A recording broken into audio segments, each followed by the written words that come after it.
The open window by Saki. Class 11-এর first সেমিস্টারে rapid রিডারে তোমাদের যে দুটো নতুন টেক্সট অ্যাড করা হয়েছে তাদের মধ্যে প্রথমটি ছিল the story of an hour, যেটি অলরেডি আমি এর আগের ক্লাসে পড়িয়ে দিয়েছি। যারা যারা দেখোনি এখনো তারা অবশ্যই দেখে নেবে। আর দ্বিতীয়টি হলো the open window by Saki, যেটি আজকে আমাদের আলোচ্য বিষয়। তো দেখো, দ্য ওপেন উইন্ডো লিখেছেন সাকি। সাকি কিন্তু রাইটারের অরিজিনাল নেম নয়, এটা হচ্ছে পেন নেম, ছদ্মনাম। রাইটারের আসল নাম হচ্ছে এইচ মুনরো। তিনি জন্মগ্রহণ করেছিলেন 1870-তে এবং মৃত্যু হয় 1916। তাহলে এইচ মুনরো 1870 to 1916। তো এইচ মুনরো ছিলেন একজন ব্রিটিশ নভেলিস্ট এবং শর্ট স্টোরি রাইটার, এবং তার শর্ট স্টোরিগুলো সবসময় ছিল হাস্যরসাত্মক, খুবই অ্যামিউজিং, আনন্দদায়ক। তো এখানেও গল্পের নাম দেখো দ্য ওপেন উইন্ডো। কেন এই নামটা হয়েছে সেটা আমি তোমাদেরকে গল্পের প্লট বলার সময় ভালোভাবে বুঝিয়ে দেবো। তো আমরা এখানে দেখবো গল্পের নাম যেটা দ্য ওপেন উইন্ডো, এবং পুরো গল্পটা যখন শেষ করব তখন দেখবো গল্পের নাম এবং গল্পের যে মূল বিষয় সেটি কিন্তু টোটালি ডিফারেন্ট, দুটোই টোটালি আলাদা, এবং সেটা হাস্যরস উদ্রেক করে, যে জন্যে সাকির রাইটিং গুলো বিখ্যাত। তো এই গল্পে আমরা মূল তিনটে ক্যারেক্টার পাবো। Number one Framton Nuttel, Fram FRAMTON Framton, Nuttel NUTTEL Framton Nuttel, number 2 Vera, number 3 Mrs Sappleton. এছাড়াও আমরা এই গল্পে নাম উল্লেখ পাবো রনি, যে কিনা মিসেস স্যাপলেটনের ব্রাদার। এছাড়াও মিসেস স্যাপলেটনের হাজবেন্ডের কথা এই গল্পে আমরা পাবো, যিনি হচ্ছেন মিস্টার স্যাপলেটন। আর এই গল্পে আমরা উল্লেখ পাবো ফ্রাম্পটন নাটলের সিস্টারের কথাও, যার কোনো নাম দেওয়া হয়নি। তো দেখো, গল্পটা হলো এরকম, এই যে ফ্রাম্পটন নাটল, ইনি হচ্ছেন নার্ভাসনেসের পেশেন্ট, মানে ইনি প্রচুর নার্ভাস হয়ে যান, যে কোনো ছোট ছোট বিষয়ে উদ্বিগ্ন হয়ে যান, এবং এটা তার একটা ডিজিজে গিয়ে দাঁড়িয়েছে। তো তিনি ডক্টরের কাছে যখন কনসাল্ট করেন, ডক্টর তাকে বলেন আপনি এই আরবান লাইফ ছেড়ে রুরাল এরিয়া, গ্রাম্য জীবনে একটু যান, সেখানে এই আরবান লাইফের মেন্টাল প্রেশার, এই সমস্ত কিছু থেকে যখন দূরে থাকবেন, সেই পরিবেশটা আপনাকে একটু শান্তি দেবে, এবং সেখানে বোধহয় আপনার এই ডিজিজটা অনেকটা কিওর হবে। তো তিনি যথারীতি রুরাল এরিয়াতে যাওয়ার প্ল্যান করেন, এবং তার সিস্টার সেটা দেখে বলে যে তুমি ওখানে গেলে আরো চুপচাপ হয়ে যাবে এবং কারোর সাথে কথা বলবে না। আমার মনে হয় তোমার এই যে নার্ভাসনেসের সমস্যাটা তখন আরো বেশি করে দেখা দেবে, এটা আরো খারাপ হয়ে যাবে। তার থেকে বরং আমি ওই জায়গাতে, ওই গ্রাম্য এরিয়াটা, মানে এর আগে ওই রুরাল এরিয়াতে ফ্রাম্পটন নাটলের সিস্টার 4 বছর কাটিয়েছে, তো তিনি ওই জায়গার অনেক লোকদেরকে চেনেন। তো তিনি বলছেন আমি একটা লেটারে আমি যাদেরকে চিনি তাদের কিছু জনের নাম উল্লেখ করে দিচ্ছি, তুমি বরং ওখানে যখন থাকবে তাদের সাথে কথাবার্তা বলো, তাহলে মনে হয় তোমার অনেকটা হেল্প হবে। তো তিনি যথারীতি ওই জায়গায় গিয়ে তার সিস্টারের দেওয়া ওই লেটার অফ ইন্ট্রোডাকশনটা থেকে যে নামগুলো পেয়েছেন তিনি প্রত্যেকের বাড়িতে যান এবং অচেনা ব্যক্তিদের সাথে কথা বলেন। তো সেই সময় তিনি মিসেস স্যাপলেটনের বাড়িতে একদিন পৌঁছন। তো ফ্রাম্পটন নাটল যখন মিসেস স্যাপলেটনের বাড়ি যান, তখন মিসেস স্যাপলেটন কিছু কাজে ব্যস্ত ছিলেন, তাই তিনি প্রথমে ফ্রাম্পটন নাটলকে সময় দিতে পারেননি।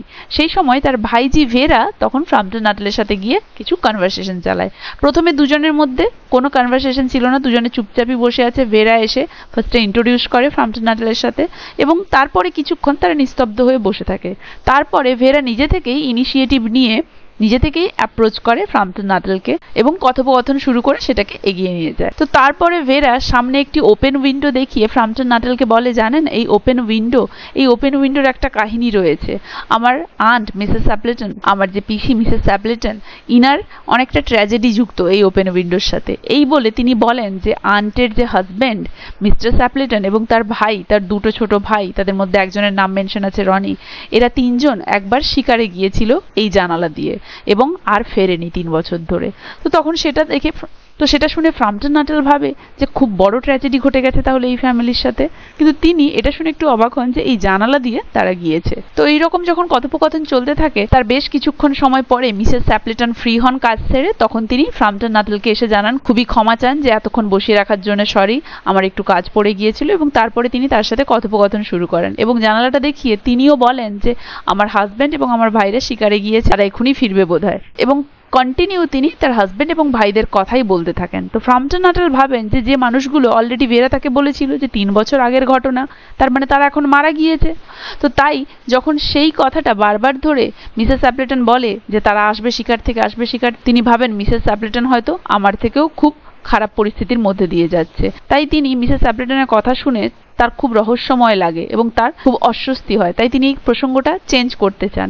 কিন্তু তিনি যখন দেখেন যে তিনি প্রসঙ্গ চেঞ্জ করে অন্য কথা বললে মিসেস স্যাপলেটন তার কথার দিকে বিশেষ গুরুত্ব না দিয়ে জানালার দিকেই তাকিয়ে আছে, তারপরে কিছুক্ষণ পরে তিনি জানালার কাছে তিনজন ব্যক্তিকে দেখতে পান।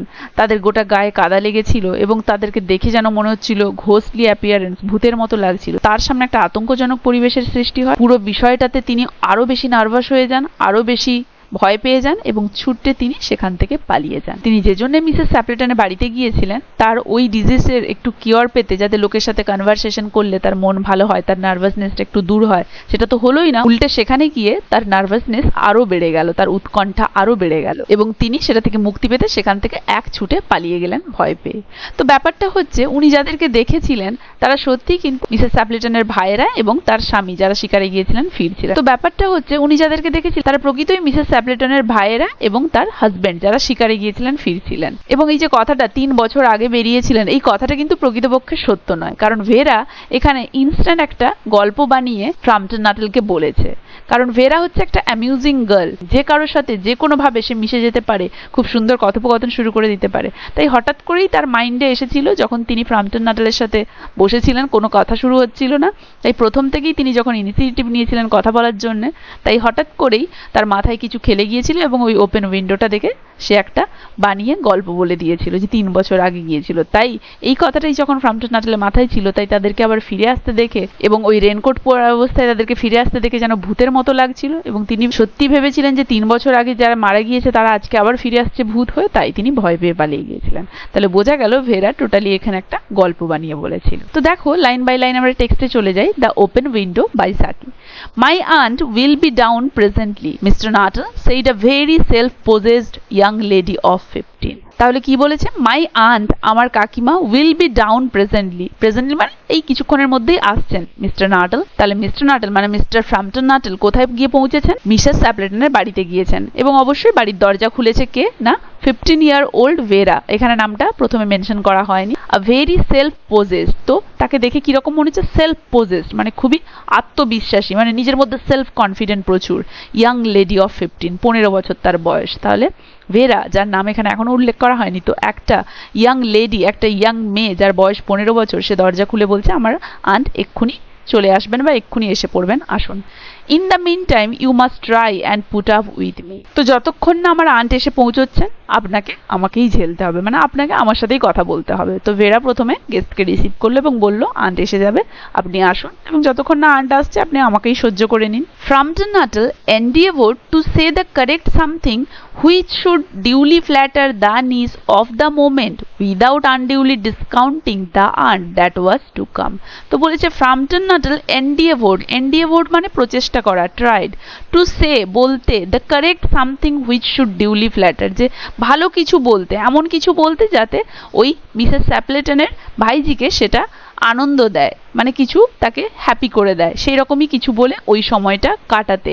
উইদাউট আনডিউলি ডিসকাউন্টিং, আনডিউলি মানে অযথা, আর ডিসকাউন্টিং মানে হচ্ছে ছাড় বা বাদ দেওয়া। মানে তিনি এখানে বোঝাতে চাইছেন যে ওই সময়টায় তিনিও তার কথা শুনে তিনিও তার সাথে এমন কিছু বলার চেষ্টা করেছিলেন যাতে সেটা তাকে একটু আনন্দ দেয়, এবং তার মানে এটা না দাঁড়ায় যে তিনি আবার মিসেস স্যাপলেটনকে ছাড় দিয়ে দিচ্ছেন, মানে মিসেস স্যাপলেটনের উপর কোনো গুরুত্ব দেবেন না তখন যখন তিনি আসবেন। মানে তিনিও এমন কিছু বলে ওই সময়টা কাটিয়ে দেওয়ার চেষ্টা করতে চেয়েছিলেন যাতে ওই মেয়েটিও একটু খুশি হয়ে যায় এবং তারপরে মিসেস স্যাপলেটন এলেও তার সাথে গুরুত্ব দিয়ে তিনি ভালোভাবে অন্য কথাও বলতে পারেন তাকে না ছেড়ে। মানে যখন তিনি আসবেন তখন যেন আবার এর সাথে কথা বলতে বলতে তাকে না তিনি বাদ দেন, এটাই তিনি চেষ্টা করছিলেন। Privately, he doubted more than ever whether these formal visits on a succession of total strangers would do very much towards helping the nerve cure which he was supposed to be undergoing. কি বলেছে? Privately হি doubted, মানে সে ব্যক্তিগতভাবে সে সন্দেহ প্রকাশ করছিল, more than ever, বেশি, মানে বেশি করে সে সন্দেহ হচ্ছিল, তার বেশি করে সন্দেহ হচ্ছিল ব্যক্তিগতভাবে বলতে গেলে কিসের ওপর না ওয়েদার দিস ফর্মাল ভিজিটস, এই যে ভিজিটগুলো, এই যে বিভিন্ন জনের বাড়ি যাওয়া অন সাকসেশন, সাকসেশন মানে পরপর একের পর এক বিভিন্ন স্ট্রেঞ্জার্সদের, অফ টোটাল স্ট্রেঞ্জার্স মানে যারা একদমই অপরিচিত তাদের বাড়িতে একের পর এক এই যে যাওয়া ভিজিট করা, would do very much towards helping the nerve cure, এটা কি সত্যিকারেরই ভালো করছে তার ওই নার্ভের যে প্রবলেমটা সেটাকে কিওর বা সেটাকে সারিয়ে তুলতে সত্যিকারের কি কাজ করছে, which he was suppose to be undergoing, মানে যেই নার্ভের ট্রিটমেন্টের জন্যে সেখানে এসেছে সেটার জন্যে এই যে অজানা ব্যক্তিগুলোর বাড়িতে প্রায় যাওয়া, এটা কি সত্যি তার ওই নার্ভের প্রবলেমটাকে, নার্ভাসনেসের যে সমস্যাটাকে সত্যি ওটাকে হিল করছে, সারিয়ে তুলছে? এটা তার মনে ডাউট হয়। I know how it will be, his sister had said when he was preparing to migrate to this rural retreat. Retreat মানে এখানে বলতে গেলে কোনো স্থানকেই মিন করছে, যে তিনি যখন এই গ্রাম্য পরিবেশের এই জায়গাটাতে বসবাসের জন্য আসছিলেন ওই আরবান এরিয়া ছেড়ে, তখন তার বোন তাকে কি বলেছিল, I know how it will be, আমি জানি ওখানে তোমার পক্ষে এটা কিরকম হবে। মানে সে বলতে চেয়েছিল যে ওখানে গিয়ে কিভাবে এটা হবে আমি জানি, কারণ ওখানে তো সবাই চুপচাপ, তুমিও চুপচাপ থাকবে। তাহলে যখন সে গ্রামে থাকার জন্য আসছিল তখন তার সিস্টার বলছিল আমি জানি এটা কিভাবে হবে। You will bury yourself down there and not speak to a living soul and your nerves will be worse than ever from moping. তো বলছে ওর সিস্টার যে আমি জানি ওখানে কি হবে, মানে তুমি ওই যে যাচ্ছ সেখানে গিয়ে তুমি তো কারোর সাথে কথাই বলবে না, ওখানে একাই থাকবে তুমি, তো ফলে তোমার এই যে নার্ভের প্রবলেমটা, এই যে উদ্বিগ্নতাটা, এটা কমবে না বরং আরো বেড়ে যাবে, যেটা সারাই করার জন্য তুমি যাচ্ছ সুস্থ হওয়ার জন্যে। সেখানে গিয়ে কারোর সাথে কথা বলবে না, একা একা থাকবে, এর ফলে তোমার এই নার্ভের সমস্যাটা আরোই বেড়ে যাবে। I shall just give you letters of introduction to all the people I know there.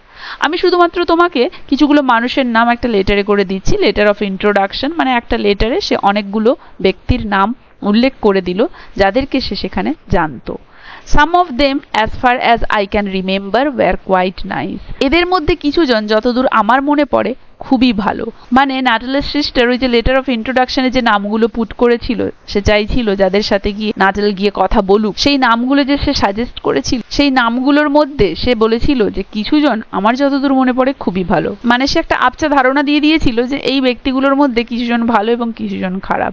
তো আমার মনে পড়ে এদের মধ্যে কিছুজন খুবই ভালো, তাই সেই কথাটি বলেছিল। Frampton wondered whether Mrs. Stapleton, the lady to whom he was presenting one of the letters of introduction, came into the nice division. তো ফ্রাম্পটন এখানে তার সিস্টারের দেওয়া ওই লেটার অফ ইন্ট্রোডাকশনে যে নামগুলো পেয়েছিল, তার সিস্টার যে বলেছিল আমি জানি কিছুজন এদের মধ্যে খুবই ভালো, মানে তার সিস্টার এমন একটা যেন ডিভিশন একটা ভেবে বলেছিল যে কিছুজন ভালো আছে কিছুজন খারাপ আছে। তাই যখন ফ্রাম্পটন মিসেস স্ট্যাপলেটনের বাড়ি যায়, ওইখানে গিয়ে যখন মিসেস স্ট্যাপলেটনের বাড়িতে গেল, তখন সেখানে গিয়ে সে ওন্ডার্ড, মানে সে অবাক হলো বা সে বিস্ময়াভূত হলো যে এ কি আমার সিস্টারের দেওয়া ওই লিস্টের, মানে আমার সিস্টারের বলা ওই ভালো মানুষদের মধ্যে পড়ছে নাকি নয়, সে এরকম একটা জিনিস তার মাইন্ডে আসছিল।